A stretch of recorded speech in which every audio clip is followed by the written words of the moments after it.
Chaitanyapuri police station పరిధిలోని LB Nagar SOT పోలీసులు దాడులు చేశారు.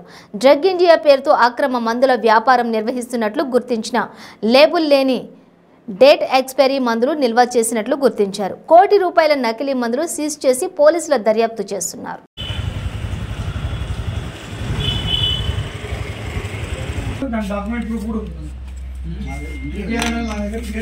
Enterprises